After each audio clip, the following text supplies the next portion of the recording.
Hello, kamusta tayong lahat? I praise the Almighty Father Yahweh, for He is full of mercy and grace, and He knows us inside and out. In Psalm 139, it says, O Lord, you have searched me and known me. You know my sitting down and my rising up. You understand my thought afar off. You comprehend my path and my lying down, and are acquainted with all my ways. For there is not a word on my tongue, but behold, O Lord, you know it altogether. You have hedged me behind and before, and laid your hand upon me. Such knowledge is too wonderful for me. It is high, I cannot attain it. Our Father is powerful. We can never understand His knowledge and wisdom. It's too wonderful. It's too amazing. Too awesome. He's full of righteousness and holiness.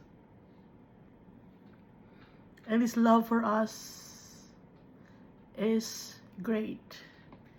And I thank my Jesus Christ for He gave His life on the cross for the forgiveness of our iniquities. I praise Him, my Savior,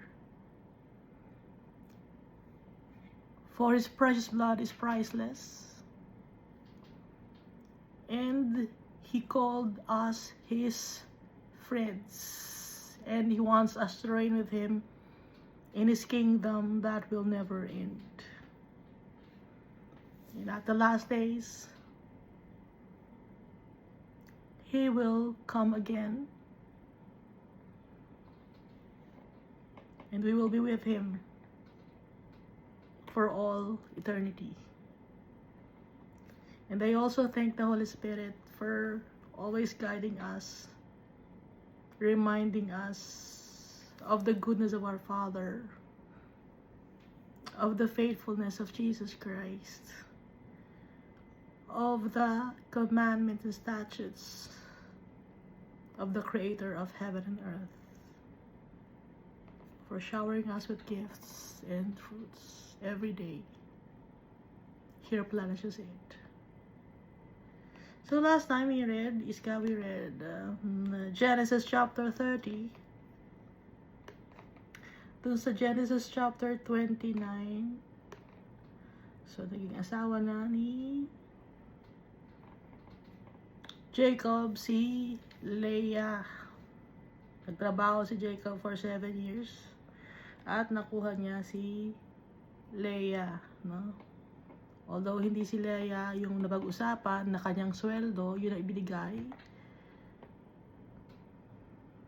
Dahil sa buong 7 years na yon, walang kumuha kay Leah na asawa or lalaki. Walang lumapit kay Laban. Laban, gusto ko si Leah. Walang lumapit ng ganun kay Laban.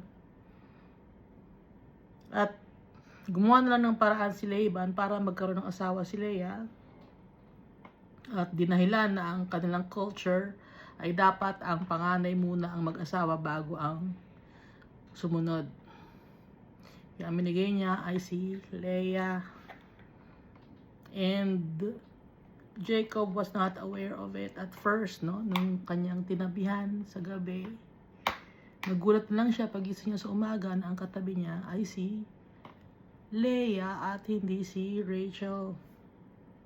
And he was disappointed of Laban. Pero wala na, nandun na nangyari na. Nakatabi na niya, naging asawa na niya, and then sabi ni Laban, for 7 days, tapusin muna. No, it's a completion. 7 days, tapusin mo muna. And then, after 7 days, ibibigay ko sa'yo si Rachel, and then magtatrabaho ka ulit sa akin for another 7 years. So, it's a total of 14 years for the 2 wives. Wala na nagawa si Jacob dahil mahal niya si Leah. Si Rachel. Mahal niya si Rachel. And then itong si Leah, umaasa naman siya na mahalin siya ni Jacob. Although napalapit naman sa kanya si Jacob, pero ang mahal talaga ni Jacob was Rachel, no? Pero umaasa-asa pa rin si Leah. Kaya yung mga pinapangalan niya sa kanyang anak, no? Nung nagbuntis siya, si Reuben, si Simeon, si Levi, and then si Judah. Judah means praise, Levi means attached, para maging attached na sa kanya, si Jacob. Yung ganun ang mga pinapangalan ni Leah. At hindi nabubuntis si Rachel. Kaya sunod-sunod yung anak ni Leah. Yung taon, like si Reuben, after wala pang 1 year, kapapanganak pa lang, nabuntis uli. May mga ganun na nanganak after a month, nabuntis uli. Ganon si Leah. And then, tumatabi naman siya kay Rachel, si Jacob. Kaso nga lang, hindi nabuntis si Rachel. So, dito sa Genesis chapter 30, walang anak si Jacob kay Rachel, kaya naiinggit si Rachel. Mamamatay siya pag hindi raw siya magkaroon ng anak. At sabi ni Jacob, hindi naman ako Diyos para ako ang mag-decide na magkaroon ka ng anak. O, ito na si Bilha, bibigay ko na sa'yo. Tabihan mo. Siyempre, may magagawa pa ba si Jacob? Pag ang isip ni Jacob, pag hindi niya tinabihan si Bilha, ang sasabihin ni Rachel, hindi mo ako mahal, Jacob, hindi mo tinabihan si Bilha. So, tinabihan niya si Bilha. Nabuntis si Bilha. Ang pangalan ay Dan. Dahil associated sa kanya si Bilha kay Rachel. Kaya feeling ni Rachel, anak ko na to kasi maidservant ko si Bilha.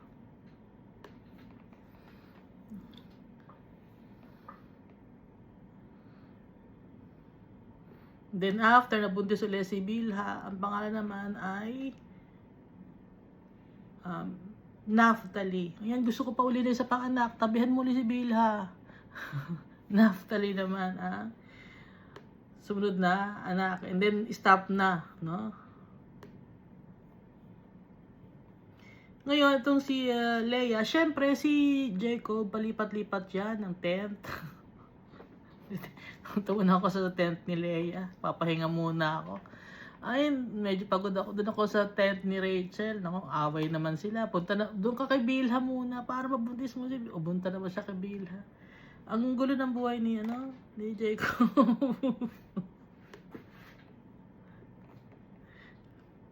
So, halos taon-taon may anak si Jacob na pinapanganak. Parang parang yung mga alaga lang niya ng mga sheep, ganon. Isa siyang lalaki, tapos ang tatabihan niya para dumami yung anak niya. Ganon yung mga animals, di ba? So parang naging siya, palahian si Jacob. Kasi yung promise ni Almighty Father sa kanya yon. Mahihirapan naman kung isang babae lang. Kaya ang ginawa ni Almighty Father, ginawa niyang 4. Para magkaroon naman ng pahinga yung mga babae. Kasi kung hindi magkakaroon ng pahinga yung babae, taon-taon. Kung naging isa lang asawa ni Jacob, taon-taon yon. So para makapagpahinga naman, naging 4 yung kanyang tinatabihan. Ngayon, itong si Leah naman,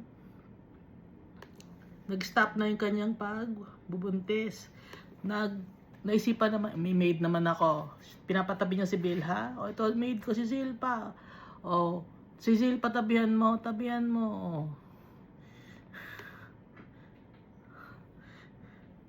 Napapakamot na lang ng ulo tong si Jacob. So, nabuntis naman si Zilpa. Ang pangalan ay Gad. And then, nabuntis ulit si Zilpa. Ang pangalan man ay Asher. So, ang anak ni Jacob sa kay Bilha ay 2. Ang anak niya kay Zilpa, Bilha at si Zilpa, tig-2. Tapos ang anak niya kay Rachel, 2. Ang anak niya kay Leah, 7, including Dinah or Dina.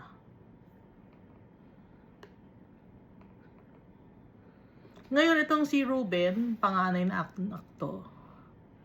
So, hindi natin alam kung ilang taon siya dito nung nag-harvest siya ng mandrakes. Yung mandrakes, poisonous yun. And aphrodisiac yun ang kanilang paniniwala. And gamot sa infertility. Pero may mga side effects like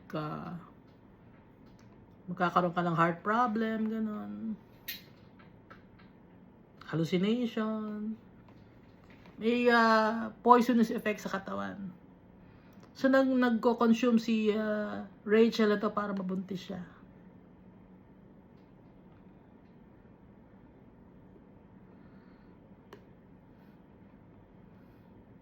Kaya, para mabigyan siya ng mandrakes, kinausap niya si Leah. Binigyan naman siya ng mandrakes. Pero, bakit pati mandrakes ko kukunin mo? Si Jacob, nasa sa iyo na. Pati ba naman yung mandrakes? Minsan nagfi-feeling din itong si Leah, no? Kasi hindi naman talaga siya yung pinaka-primary, no? Kundi talagang primary talaga was Rachel.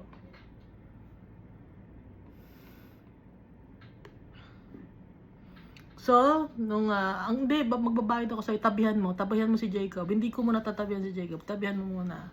So, pinatabi niya para kabayaran sa mandrakes. Yung mandrakes, root crop yon, korteng tao pag hinila mo sa lupa. Para siyang ginseng, pero hindi siya ginseng. Dahil yung ginseng, hindi yun poisonous. Yung mandrakes, poisonous yun. Hallucinogenic properties, tsaka, ang tawag doon yung para hindi mo maramdaman yung sakit. Ganon. Ang tawag nga doon. May tawag dun eh. Anesthetic. Parang anesthesia. So, tinabihan niya si Rachel. Ang panangalan ay Issachar, meaning wages or kabayaran sa mandrakes.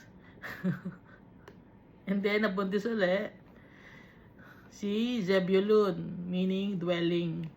And then, yung bunso nila, ni Leah, name was Dinah or Judgment. Kaisa-isang babaeng anak ni Jacob.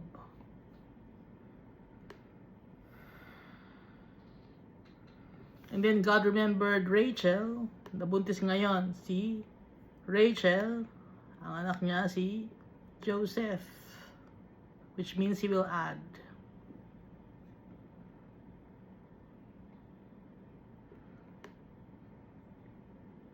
At gusto nang umalis ni Jacob. So, marami na siyang anak. Marami na rin siyang asawa. Marami na rin siyang mga hayop. Mga servants. Nung nagpunta siya kay Laban, wala siyang dala-dala kundi isang camel at sarili lang niya, lalagyan ng tubig, pagkain. Pag alis niya, ang dami niyang dala-dala.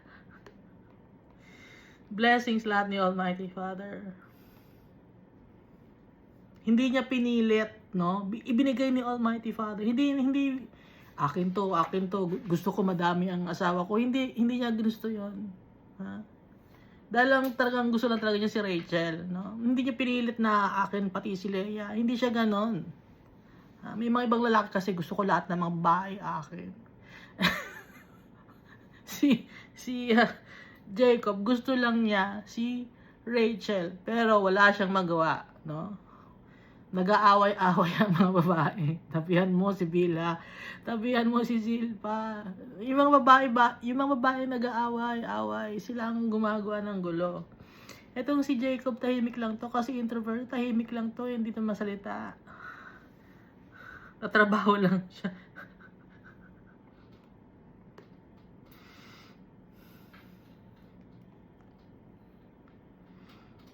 At gusto na niya kunin niya kanyang sweldo, no?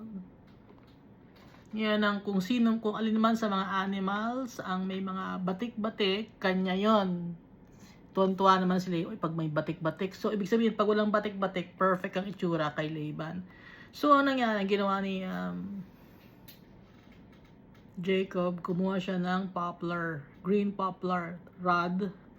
Tinanggalan niya yon, so na-expose yung white at saka yung almond and chestnut rods or branches para habang umiinom ng tubig yung mga goats and sheep, makikita yung mga batik-batik, and then pag nabuntis sila, ganun ang anak nila, batik-batik. Kaya lahat ng mga batik-batik inuuwi nila. O Ruben, ito na, may batik-batik na naman dito, speckled. Iuwi atin to. May brown dito, atin to, atin na naman to. O ganun. Kaya hakot ng hakot si Ruben, si Simeon, si Levi. Mga bata pa sila nito, ha? Kasi nga, 20 years ang trabaho ni Jacob. Ang itinagal niya. 20 years. Kasi 7 plus 7, 7 years for Leah, 7 years for Rachel, kaya 14 years. And then, 6 years siya nagtrabaho. No? Nagstay pa doon. So, total of 20 years siya nagstay kay Laban. At before that, may mga experience na rin kasi siya sa animal husbandry, pag-aalaga ng mga animals. Alam niya, binabantayan niya yung mga animals, tinitingnan niya yung mga kilos. Paano, ba't nabubuntis ba itong mga animals na to? Bakit ba batik-batik? Marami siyang mga questions sa isip niya o nasagot niya, binabantayan niya yung mga animals. Wala nagtuturo sa kanya. Tinuturuan siya ni Almighty Father. Binibigyan siya ng knowledge and wisdom kung anong gagawin niya. So, dumami ang kanyang livestock. And then, kung saan yung malalakas na mga animals, doon niya inilalagay yung green poplar rod na may white, na may brown, na almond chestnut, para doon iinom yung mga malalakas. Ngayon, yung mga mahihina naman, tinatanggal niya doon. Kasi, kaya lahat ng mga animals na malalakas, nasa kanya. Yung mga mahihina, mga payat, na kay Laban. Pati camels and donkeys, ang dami niya, female and male servants, large flocks, exceedingly prosperous. Kasi, isang anak lang ng sheep, ilan yon? Halimbawa, isang sheep, tatabihan niya yung isang sheep. Ilang anak yun, tapos isang sheep naman, tatabihan na naman niya, ibang babae na naman. So, ang dami na. Gaya ng camel and donkeys. Dito na tayo sa Genesis chapter 31. Now, Jacob heard the words of Laban, his sons, saying, Jacob has taken all that was our father's. And from what was our father's, he has acquired all this wealth. Inggit. Nung time na to, walang law. Hindi pa nagbibigay ng law si Almighty Father. Pero, si Jacob, he was conscientious na. And he knows what's right and wrong. Alam ni Jacob, bakit? Sino nagtuturo? Si Almighty Father. Kahit kay Abraham, kay Isaac, hindi sila gumagawa ng bagay na wickedness. Dahil ginaguide sila ni Almighty Father. They were obedient to God Almighty. Kahit walang law. Di ba kaya kahit saan sila pwede nilang sakupin or gumawa ng tent, kahit saan pwede silang maghukay kasi wala ngang law.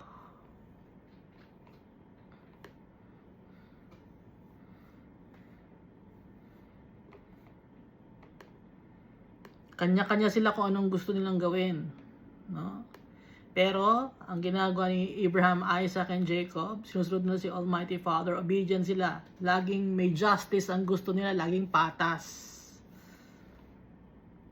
Ngayon, may inggit. Hindi na mawala inggit. Inggit yung mga anak ni Laban kay Jacob. Yaman na ni Jacob Sa magaling ang kayamanan ni Jacob, sa atin din yan Si Jacob, pagdating dito, wala naman yan Lahat ng kanyang wealth sa atin galing. O, tinan mo, dami na yan. Tinan mo, i-compare mo nga yung sa atin. Inggit. No? And Jacob saw the countenance of Laban. Nakita niya yung mukha ni Laban. Kasi maangot Kasi maangot tong si Laban. Dati, palangiti ito. Ngayon, nakasimangot na. And indeed, it was not favorable toward him as before. Dati, laging nakangiti, laging very accommodating, hospitable si Laban. Nung yumaman na siya, nakasimangot na. Ba't ang yaman nitong si Jacob? Nakawan ako nito. Iniisahan ako ni Jacob. And indeed, it was not favorable toward him as before. Then the Lord said to Jacob, return to the land of your fathers and to your family, and I will be with you. Umuwi ka na, sabi ni Almighty Father kay Jacob. Sumusunod si Jacob. So Jacob sent and called Rachel and Leah to the field to his flock, and he said to them, I see your father's face or countenance. Sakita ko yung mukha ng tatay ninyo. That is not favorable toward me as before, but the God of my father has been with me. Ayaw na sa akin ng tatay nyo, nakikita ko sa mukha niya. Ang dami na nating mga ari-arian, ang dami na akong anak, kayo mga asawa ko. Tinawag niya si Rachel at si Leah. Ang dami na natin. Umuwi na tayo. Sabi ni Almighty Father, umuwi na tayo sa amin. But the God of my father has been with me. Kasama ko si Almighty Father, yung Diyos ng tatay ko. And you know that with all my might, I have served your father. Alam ninyo na buong lakas kong paglingkuran yung tatay ninyo. Yet your father has deceived me. Lagi ako niloloko ng tatay niyo and changed my wages 10 times, but God did not allow him to hurt me. Lagi niya akong iniisahan ni Laban. Pero hindi inalaw ni Almighty Father. Nasaktan niya ako physically. Nangigigil siya sa akin. And he said, thus the speckled shall be your wages. Then all the flocks bore speckled. And if he said, thus the streaked shall be your wages, then all the flocks bore streaked. So, ang nangyayari, yung mga flocks, kung ang speckled ang iyong sweldo, kung sino yung mga batik-batik sweldo mo yon, o usapan yun, ha? So, ang pinapanganak puro puro speckled, batik-batik. Ngayon, kung ang sasabihin naman ni Laban, yung streak lang, hindi yung batik-batik, yung konti lang na may konting streak lang, na batik, konti lang, yun ang wage mo. Ganun naman. Then all the flocks bore streak. Sino ang gumagawa nun? Si Almighty Father. Para payamanin niya abundance. Bigyan niya ng abundance. Si Jacob. So God has taken away the livestock of your father and given them to me. Tinanggal ni Almighty Father yung kanyang mga livestock ni Laban. Ibinigay lahat sa akin. So hindi nanloloko si Jacob. Kasi kung ano yung usapan, sinusunod naman ni Jacob. No?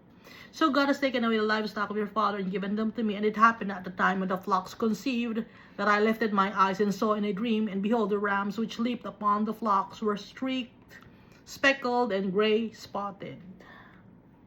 Nanaginip ako na yung mga rams tumalon doon sa mga flocks na streaked, speckled, and gray spotted. Yun ang napanaginipan ko. Then the angel of God spoke to me in a dream, saying, Jacob, and said, Here I am. And he said, Lift your eyes now and see all the rams which leap on the flocks are streaked, speckled, and gray spotted. For I have seen all that Laban is doing to you. Bibigyan kita ng justice. Kasi kita ko kung anong ginagawa ni Laban sa iyo, inaapi ka niya. Si Almighty Father, nagbibigay siya ng justice sa mga tao na sumusunod sa kanya. Hindi man tayo aware na nabibigyan tayo ng justice, pero binibigyan tayo ng justice ni Almighty Father. And all we have to do is to trust Him. Verse 13, I am the God of Bethel, where you anointed the pillar and where you made a vow to me. Now arise, get out of this land and return to the land of your family. Umalis ka na dito, pumunta ka na sa land ng family mo. Angel of God. Pagkatapos niya, I am the God of Bethel. Sino tong angel of God na nagsasabing siya rin yung God ng Bethel? And where you made a vow to me. Sino ang kausap dito? Ni Jacob. Hindi niya sinasabing, I am the Almighty God or I am the God of your father, Abraham, Isaac, and Jacob. Kundi ang sabi niya, I am the God of Bethel.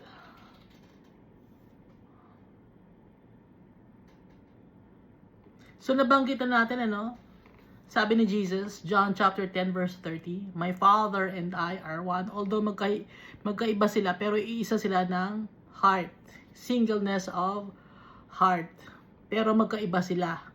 Kagaya rin sa John chapter 17 verse 23 to 25, I in them and you in me. Nagpe-pray si Jesus dito, na ikaw, Almighty Father, nasa sa akin ka, ako ay nasa sa kanila, nang sa ganoon, that they may be made perfect in one, magiging iisa tayong lahat. And that the world may know that you have sent me, para malaman ng mga tao, ng mundo na to, na ikaw nagpadala sa akin. And have loved them as you have loved me. Gaya ng pagmamahal mo sa akin, ang pagmamahal mo sa kanila. Para iisa tayong lahat. Yun ang gusto ang sinasabi ni Jesus Christ. At yun ang gusto ni Almighty Father. Singleness of heart.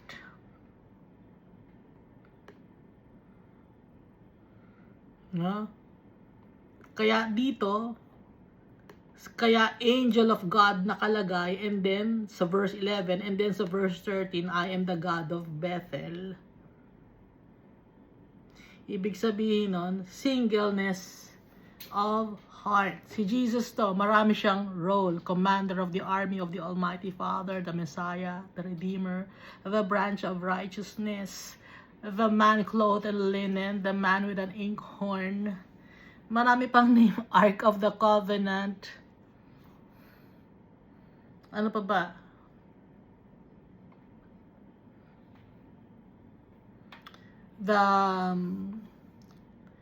Tinanong ni Manoah, what is your name?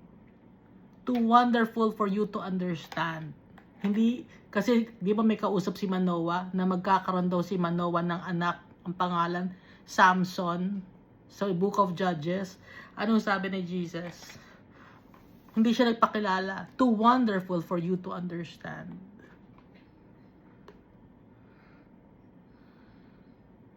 Faithful and true, na siya lang ang nakakaalam kung ano ang kanyang name, naka sa Book of Revelation. Ano? Intindihan natin yan, ha? Ay, ako lang iska na iintindihan ka. I am the God of Bethel, where you anointed the pillar and where you made a vow to me. Now arise, get out of this land, and return to the land of your family. Then Rachel and Leah answered and said to him, Is there any portion or inheritance for us in our father's house? Mga babae na naman to. Meron ba kaming mana? Itong magkapatid na to, hindi maintindihan. May mana ba kami? Ha? Saan yung mana namin sa tatay namin? Dapat may mana kami. Mamanahin kami sa tatay namin. So, yung mga ugali ng mga tao ngayon, ganun din ang ugali ng mga tao noon. Hindi nagbago. Ha? There's nothing new under the sun. Sabi diba? Sa Book of Ecclesiastes. Then Rachel and Leah answered and said to him, Is there still any portion or inheritance for us in our father's house? Are we not considered strangers by him? For he has sold us, and also completely consumed our money. Ginastos ang tatay natin, yung pera namin. Ba't ganyan? May mana na yung mga pera tong. Medyo mukhang pera tong si Rachel at si Leah, no? Naghahanap pa ng mana. May mamanahin, gusto namin ng mana. Bigyan niyo sa amin ang aming inheritance. Verse 16, For all these riches which God has taken from our father are really ours and our children's is. Kasi lahat naman ng kung ano nasa tatay namin, na kinuha ni Almighty Father sa tatay namin, amin talaga yun eh. Sa amin at sa mga anak namin. Now then, whatever God has said to you, do it. Kung anong sinasabi ni Almighty Father, kung anong sinasabi ng Diyos sa'yo, gawin mo. Kasi tinanggalan ni Almighty Father ng mga abundance yung tatay namin at ibinigay sa iyo kasi amin naman talaga yun eh. Para sa amin yun. Sabi ni Leia at saka ni Rachel. So dun lang nagkasundo yung magkapatid tungkol sa mga mamanahin nila.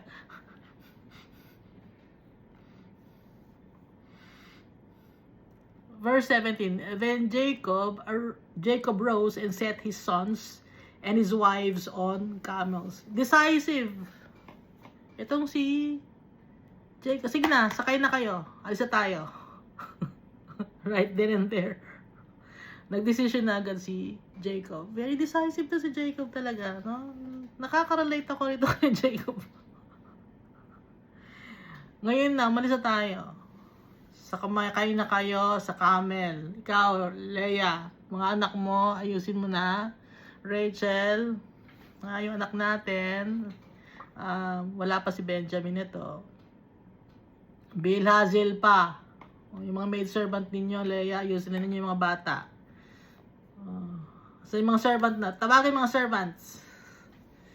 Ayusin na nyo na yung mga flocks and donkeys, sheep, lahat, mga goats, ayusin nyo na. Ang dami nun.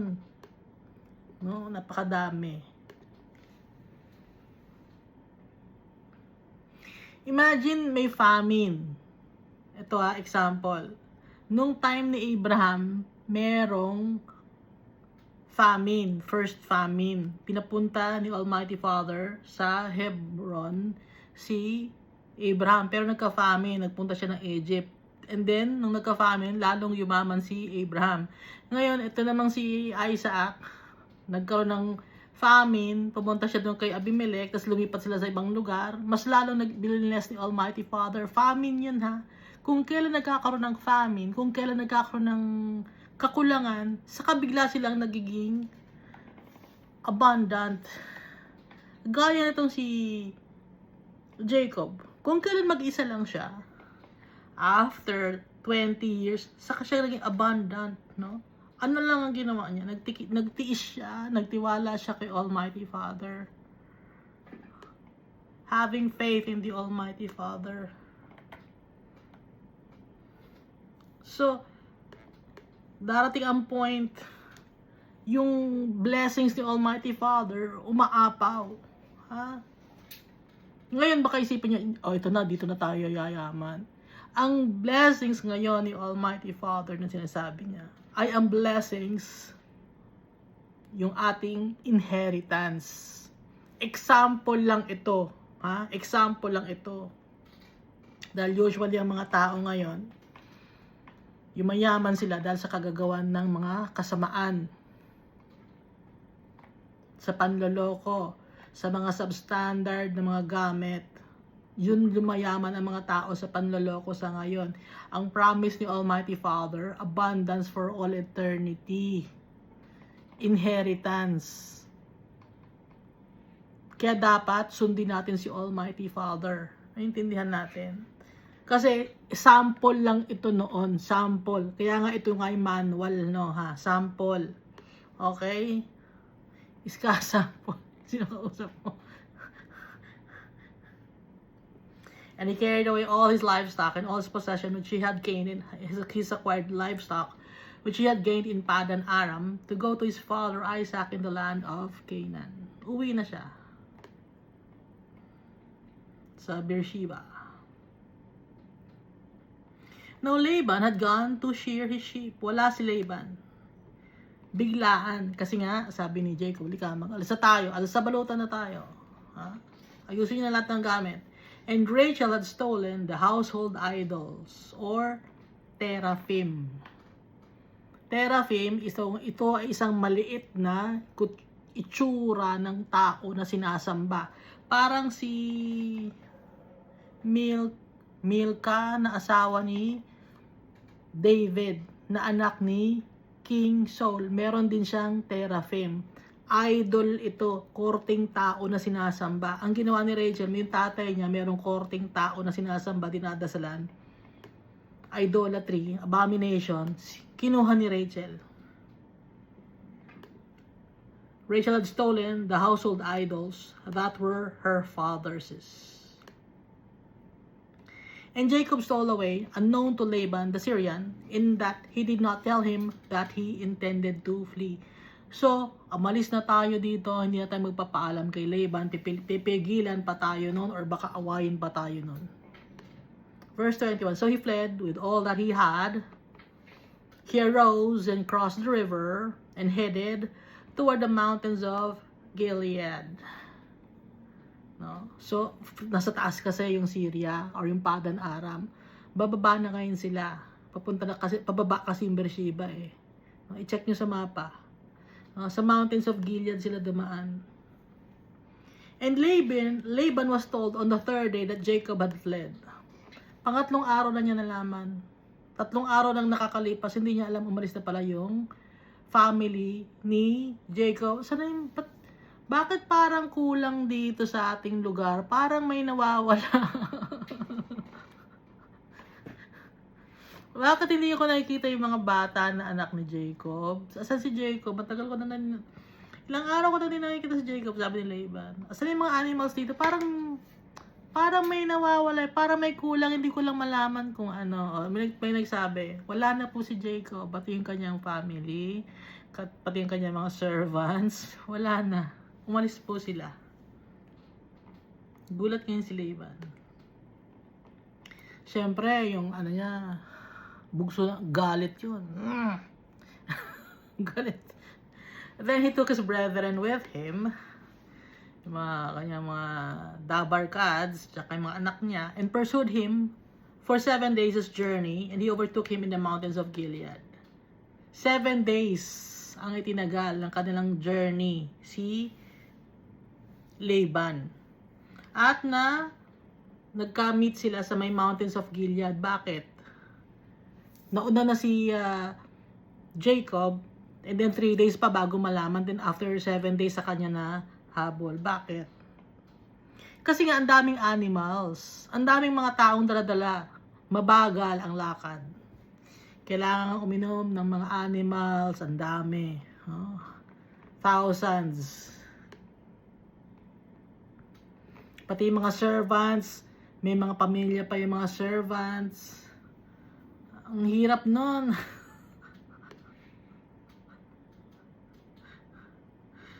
Verse 24, but God had come to Laban the Syrian in a dream by night. Pero si Almighty Father, nagpakita siya sa panaginip kay Laban.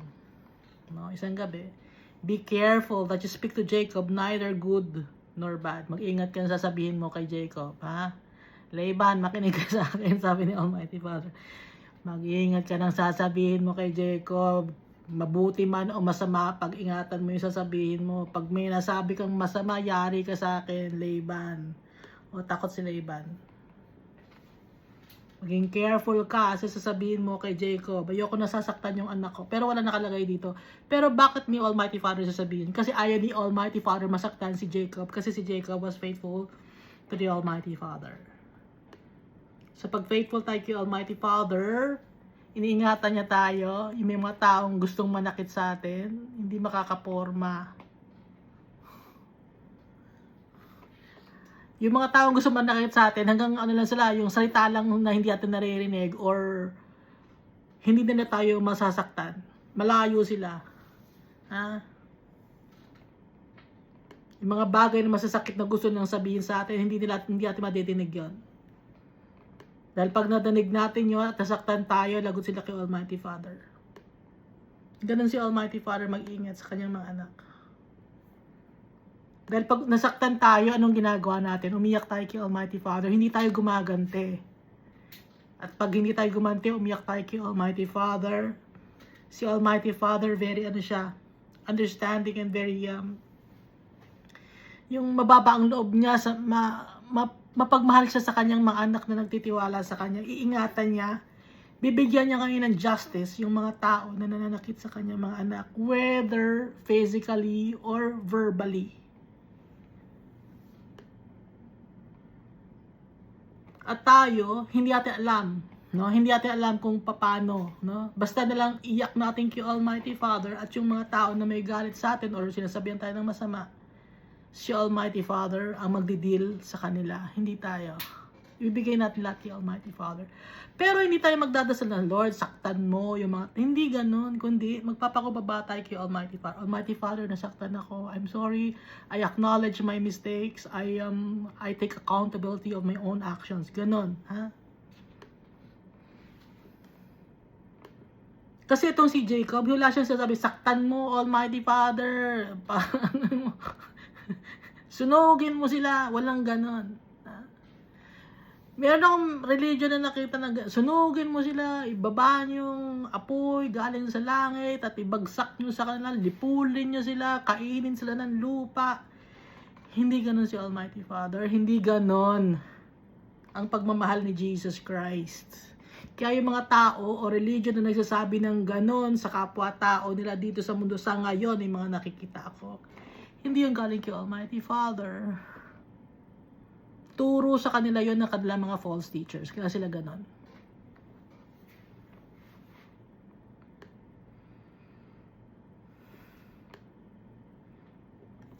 Verse 25. So Laban overtook Jacob. Now Jacob had pitched his tent in the mountains, and Laban with his brethren pitched in the mountains of Gilead. So magkahilay sila ng tent, no? And Laban said to Jacob, "What have you done?" Siyempre, Jacob, ano bang ginawa mo, Jacob? Kasi nga, takot nga siya kay Almighty Father. So, mababa ang boses ni Laban dito. Hindi aggressive, hindi nag-flare up. Jacob, ano itong ginawa mo? But you have stolen away unknown to me, and carried away my daughters like captives, taken with sword. Bakit ano nangyari, Jacob? Ba't gano'n ang ginawa mo? So, mababa ang pagsasalita ni Laban. Lagot siya kay Almighty Father pag nasaktan si Jacob. Why did you flee away secretly and steal away from me and not tell me? For I might have sent you away with joy and songs, with timbrel and harp. Sana nagpaalam ka man lang sa akin. Parang sinungaling na si Laban, di ba? Parang may mga gato akong taong naririnig na mga sana nagpaalam ka man lang sa amin ng maayos para nabigyan ka namin ng ng magandang padispedida party. Yan na. Parang gano'n na salita ni Laban.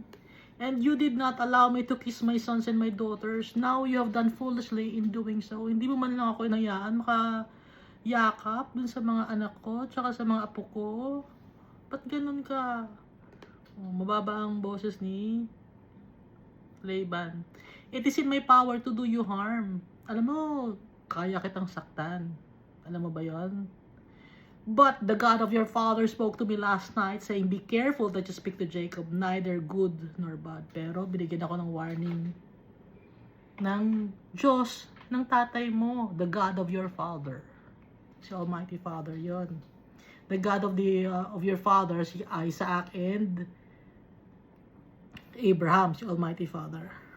Mag-ingat daw ako na sasabihin sa iyo, kahit maganda o mabuti, mag-ingatan ko raw. And now you have surely gone because you greatly long for your father's house. But why did you steal my gods? Kaya maingat ako magsalita sa'yo.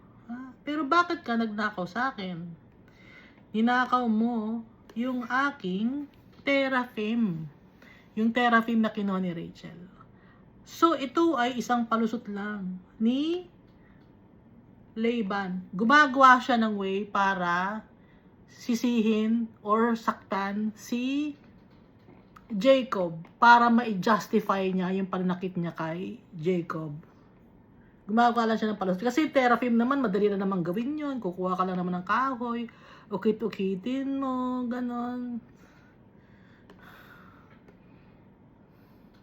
Yung Diyos-Diyosan niya, na gawa lang naman sa kung anumang bagay yon, ukit-ukit, galing lang sa kahoy yon. Gumagawa lang ng dahilan tong si Laban para lang saktan niya si Jacob. At para magalit si Jacob. Then Jacob answered and said to Laban, because I was afraid, for I said, perhaps you would take your daughters from me by force. Kaya hindi ako nagpaalam kasi baka bawiin mo sa akin yung mga anak mo. Sa pilitan mong bawiin sa akin. Kaya hindi na ako nagpaalam. With whomever you find your gods, do not let him live. At kung ano man yung sinasabi mo na ninakaw ko, yung teraphim, yung household gods mo, hanapin mo dito sa akin. At kung meron kang nakita dito, patayin mo yung tao na yon na nagnakaw nun. Do not let him live in the presence of your brethren. Identify what I have of yours and take it with you. Kunin mo, patayin mo yung tao na nagnakaw sa'yo. For Jacob did not know that Rachel had stolen them. Kasi nga itong si Rachel ang nagnakaw. Nagdadala pa kasi si Rachel. Kasi Rachel...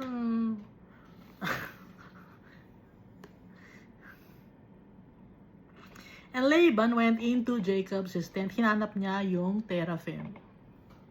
Into Leah's tent and into the two maids' tents. Oh, may sariling tent yung maid. Kasi may dalawang anak yan. But he did not find them. And then he went out of Leah's tent and entered Rachel's tent. Lahat ng tent ng mga babae pinuntahan niya. Verse 34. Now Rachel had taken the household gods or household idols, or teraphim, put them in the camel's saddle and sat on them. Inupuan ni Rachel, itinago niya sa saddle ng camel. Alam niyo yung saddle ng camel? Yung, di ba yung camel, meron siyang saddle, yung upuan. Merong sometimes na may lagayan yon. Itinago doon. Tapos inupuan ni Rachel. And Laban searched all about the tent but did not find them. Hinanap ni Laban, hindi niya nakita. Ngayon nagsalita tong si Rachel. Kasi siya nagnakaw eh. And she said to her father, let it not displease my Lord that I cannot rise before you, for the manner of women is with me. Pasensya na kung hindi ako makakatayo. Nakaupo lang ako dito sa saddle ng camel kasi meron akong period. The manner of woman is with, or of women is with me. Meron siyang monthly period.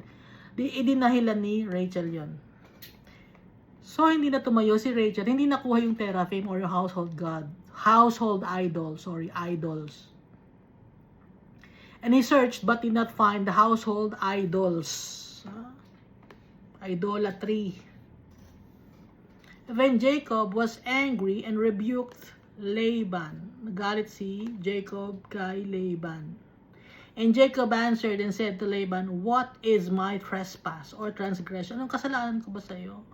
What is my sin that you have so hotly pursued me? Ano bang kasalanan ko sa iyo? Ba't sinundan mo pa ako? Bakit galit na galit ka sa akin? Although you have searched all my things, what part of your household things have you found? Set it here before my brethren and your brethren, that they may judge between us both.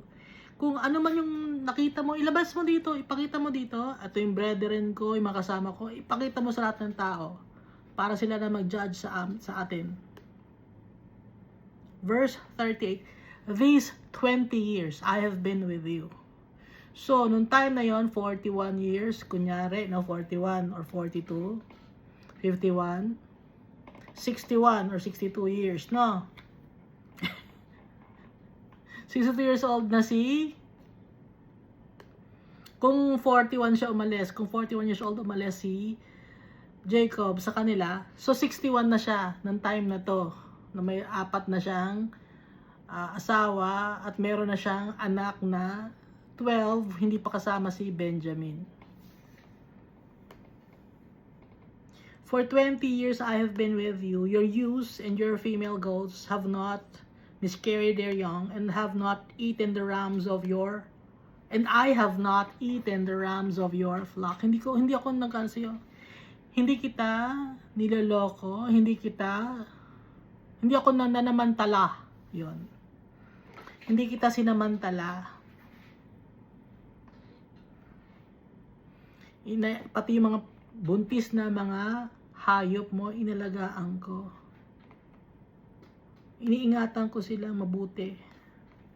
That which was torn by beasts, I did not bring to you. Yung mga kinain naman ng mga animals na nakaligtas o nakawala, hindi ko sila dinadala sa iyo.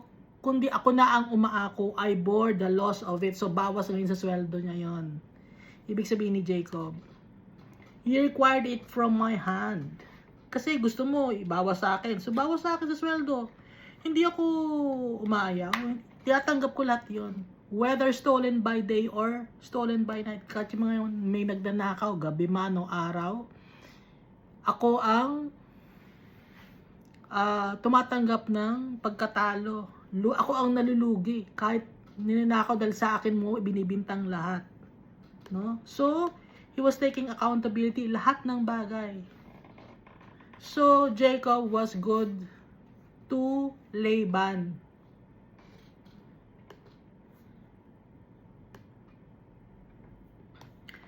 There I was in the day, the drought consumed me, and the frost by night, kahit na walang tubig, and frost by kahit malamig, and my sleep departed from my eyes. So he endured hardships when he was working for Laban. Lahat tanggap ni Jacob, very patient. Ang galing naman na doon si Jacob. Very patient. And yet, yung mind ni Jacob was strong. Very courageous. Napapamahal na ako kay Jacob. Thus, I have been in your house 20 years. So, 20 years siya nasa house ni Laban. Kung 20 years, yung anak niyang panganay was 13 years old at this time. This time na itong nag-uusap sila, 13 years old. Or, 13 years old, no? Ay, sino kausap ko? 13 years old. Kasi 7 years siya nagtrabaho for Leah. For Rachel. And then, ibinigay sa kanya si Leah. Then, another 7 years. So, 14 years. So, taon-taon nanganganak, may anak.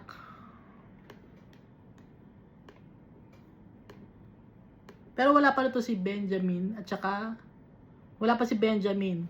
So, 13 years old. Si Reuben, 13 or 12.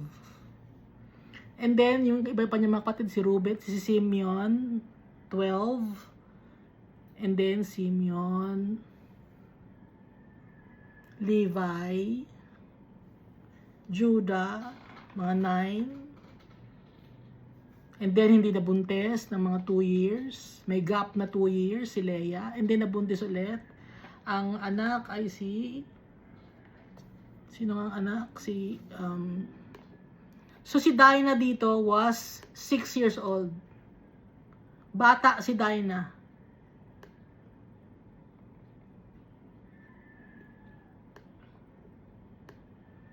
Kasi si Reuben was only 13 years old dito No? Ay, sino makausap ko?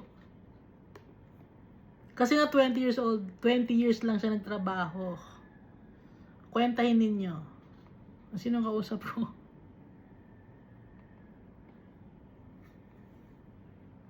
I served you 14 years for your 2 daughters and 6 years for your flock, and you have changed my wages 10 times, unless the God of my father, the God of Abraham, the fear of Isaac had been with me, surely now you would have sent me away empty-handed. God has seen my affliction and the labor of my hands and rebuked you last night. Pinagtanggol ako ni Almighty Father dahil nakita ni Almighty Father na I was faithful. Nakikita niya na yung paghihirap ko, very diligent ako, nagtatrabaho ako ng maayos, pero nirebuke ka ni Almighty Father dahil nakita niya yung trabaho ko, na tama lahat ng ginagawa ko. Pero ikaw nung ginagawa mo sa akin, lagi mo kong niloloko. Ilang beses mong iniba yung aking sweldo. Paiba-iba ka, wala kang isang salita. Kahit itong asawa ko, dapat ito si asawa ko isa lang. Naging 2 tuloy. Ngayon 4 na dahil sa'yo, gawa mo. Ha? And Laban answered and said to Jacob, these daughters are my daughters, and these children are my children. Itong mga babae na to, mga anak ko tong babae, itong mga batang ito, mga anak ko rin ito. Kasi apo niya eh, no? So anak na rin niya. Kasi apo niya, kasi sa kanya rin, ibig sabihin ganyan rin galing. And this flock is my flock. Kasi nung pagdating ka naman sa akin, di ba? Nung dumating si Jacob kay Laban, wala naman siyang dadalang flock. Kaya kung anong flock meron ka, galing sa akin yan. All that you see is mine. Lahat to. Dahil mag-isa ka lang, di bang pumunta sa akin? But what can I do this day to these my daughters? Or to their children whom they have born? Anong gagawin ko ngayon? But what can I do this day to these my daughters and to their children whom they have born? Now therefore come, let us make a treaty or a covenant. Sige, magkasundo na tayo. Para matapos na ang usapan, you and I, let it be a witness between you and me. So Jacob took a stone and set it up a pillar. So dito nang umpisa, no, yung salitang dapat nakaset in stone yan. Meaning to say, merong kontrata or kasulatan or guarantee. Ibig sabihin nun. Kaya may word tayo na dapat naka-set in stone na yan, yung usapan na yan. Kaya Jacob took a stone and set it up as a pillar. Then Jacob said to his brethren, gather stones. And they took stones and made a heap. And they ate there on the heap. And Laban called it Jegar Sahaduta, but Jacob called it Galid. So, ibig sabihin nito ng Jegar Sahaduta or Galid, heap of witness. Kasi Aramaic, no, yung Jegar Sahaduta or Aramean, yung salita na ganon. Kaya nga Aram, Padam, Aram, no? And Laban said, this heap is a witness between you and me this day. Therefore, its name was called Galid. Also Mizpah, which means watch, because he said, may the Lord watch between you and me when we are absent one from another. Ito na yung ating treaty, yung ating pact, yung ating kasunduan, ha? So ang kanilang mga kasunduan hindi nakasulat sa papel, kundi bato ang inilalagay nila. Mas matibay pa yun kaysa sa papel. Yung papel madaling masunog. Yung bato andun pa rin. No?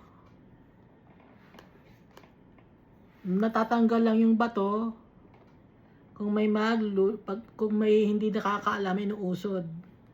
Or kung merong gagawa ng construction, hindi alam na yung usapin na yon. Pero after after hundreds of years pa yon. Verse 50, if you afflict my daughters, kung sasaktan mo yung mga anak ko, na babae, or you take other wives besides my daughters, kung kukuha ka pa rin bang asawa, maliban sa anak ko, sa mga anak ko, although no man is with us, see, God is witness between you and me.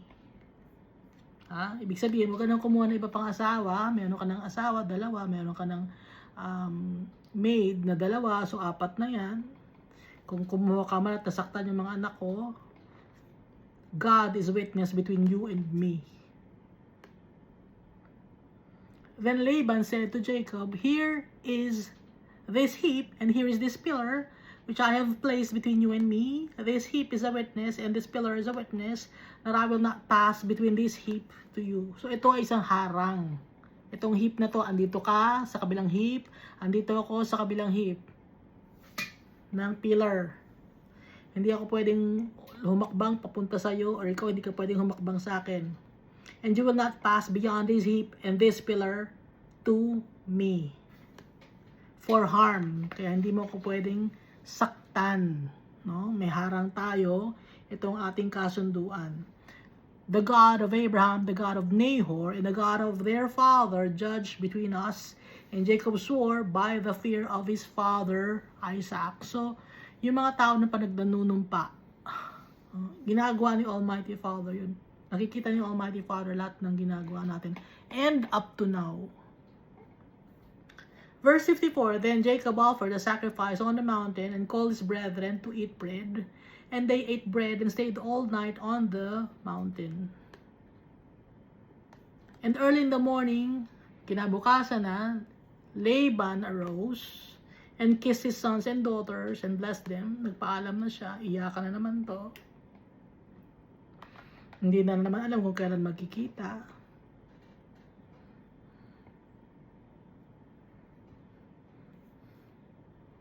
Kung magiging magkakasama-sama pa sila uli, no? Kung same scenario pa rin ba? Dahil at tagal nilang tumira doon sa Padam Aram, yung mga anak niya, 20 years niyang kasama, yung mga apo niya, mamimiss niya, o iyakan to. And early in the morning, Laban arose and kissed his sons and daughters and blessed them. Then Laban departed and returned to his place. Umuwi na si Laban. Wala siya nagawa, hindi niya pwedeng awayin si Jacob, hindi niya pwedeng pilitin, papagalitan siya ni Almighty Father.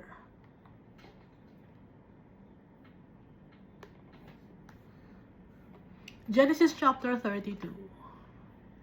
So Jacob went on his way, and the angels of God met him. Angels of God. Ibig sabihin madaming mga angels. Binabantayan si Jacob. Kaya nakita ni Jacob, the angels of God met him. Binabantayan si Jacob. Kung kahit saan ang ginagawa niya, yung mga anak niya binabantayan, yung family niya binabantayan ni Almighty Father. When Jacob saw them, he said, "This is God's camp," and he called the name of that place Mahanaim, or double camp. Bakit niya na-distinguish na angels of God yon? Ibang itsura. At siya ang nakakita, walang ibang nakakita.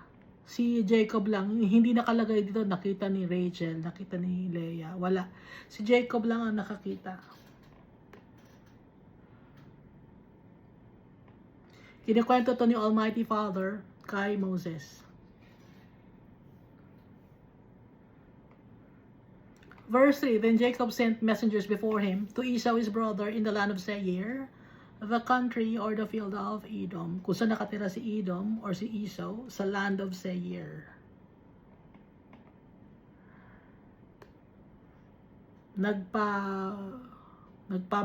Nagpasalita siya. Ang tawag doon? Nagpadala siya ng tao para kausapin, para makapag-usap ng maayos silang magkapatid. And he commanded them, saying, "Speak thus to my lord Esau, thus your servant Jacob says, I have dwelt with Laban and stayed there until now. I have oxen, donkeys, flocks, and male and female servants. And I have sent to tell my lord that I may find favor in your sight." So, nagbigay siya ng message, no? Pinauna na niya. Kasi wala naman ng text, walang email, walang snail mail, walang telegrama. So, tao ang pinapunta niya. Ito ang sasabihin mo. Pinauna niya yung tao. Messenger. Then the messengers returned to Jacob, saying, "We came to your brother Esau." Nagsabi na kami sa brother mo kay Esau. Nagpunta na kami sa land of Seir. And he is also coming to meet you. Imimit ka niya. Magmimit kayo. Habang papunta ka doon, siya naman pupunta rin sa'yo. Imimit ka niya. With 400 men are with him. Pero may kasama siya, 400 men. Bakit siya magsasama ng 400 men? Para i-meet siya. Dahil nga ang dami ang dadala, oxen, donkeys, flocks, male and female servants. So Jacob was greatly afraid and distressed, and he divided the people that were with him, and the flocks and the herds and the camels, into 2 companies. Pumasok na naman sa isip ni Jacob yung kanyang strategy. Kailangan hatiin ko ang aking mga daladala into 2 companies. Yung strategy na naman ni Jacob.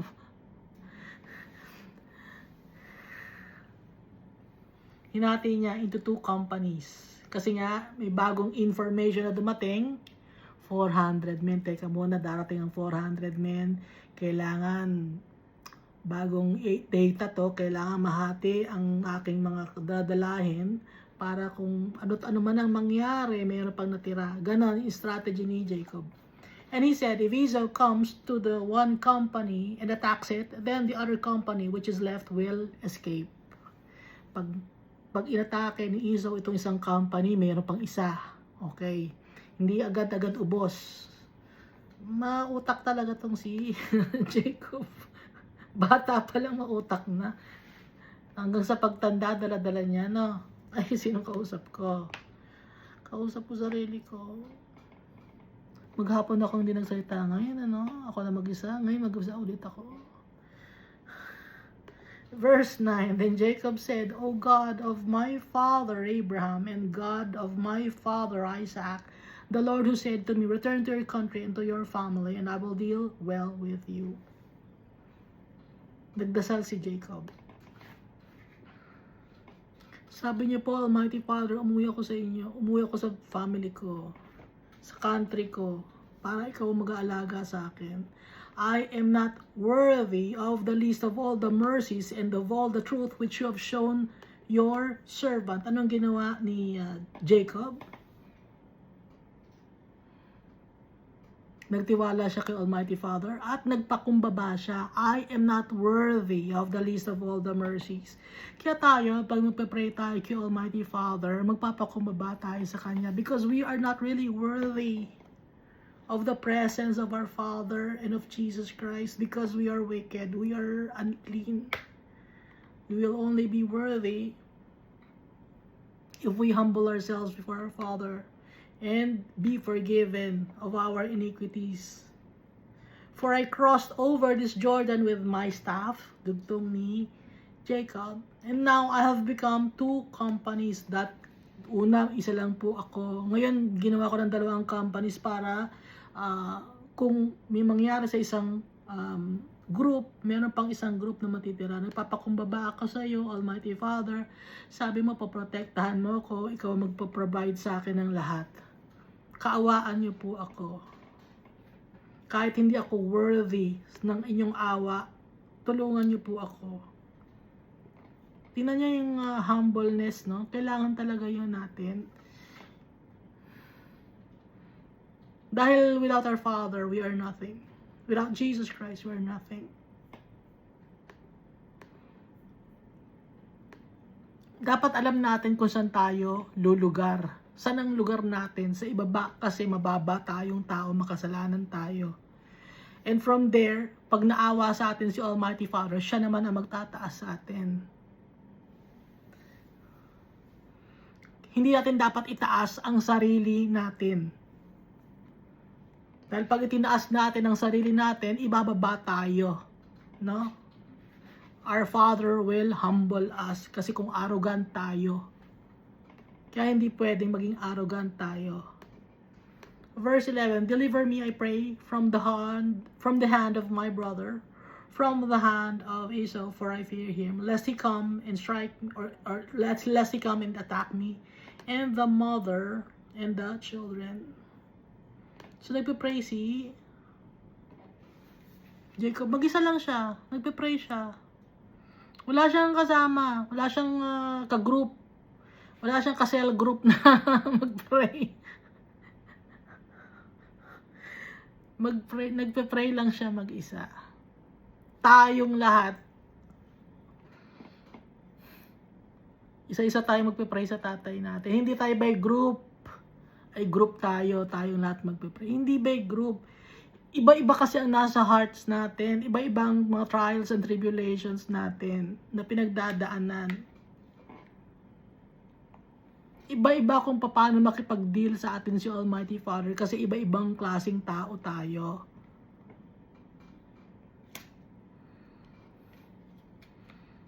And from there, pag nagpakumbaba tayo, kahit magkakaibang klaseng tao tayo, pag nagpakumbaba tayo, alam natin na ang gagawin natin. Magiging singleness of heart na tayo ngayon dahil nagpapakumbaba tayo sa tatay natin.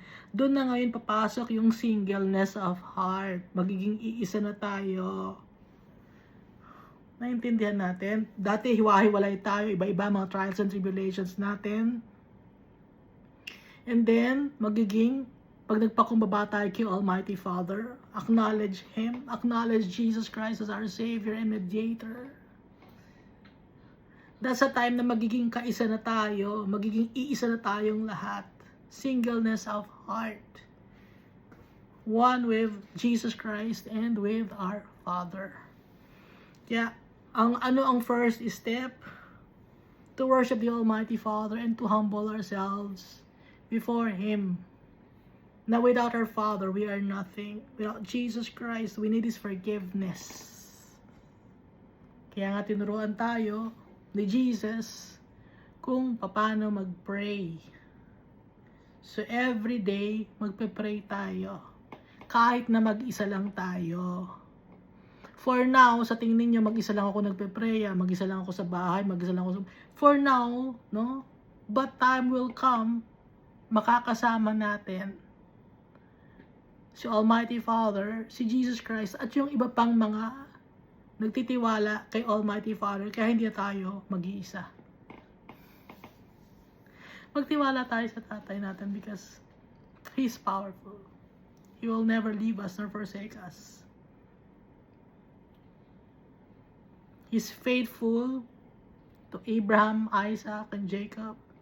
Up to now, He's faithful to the people who love Him, who acknowledge Him, who humble themselves before the Creator of heaven and earth, and who believes in Jesus Christ. Thank you, and God loves us all so much.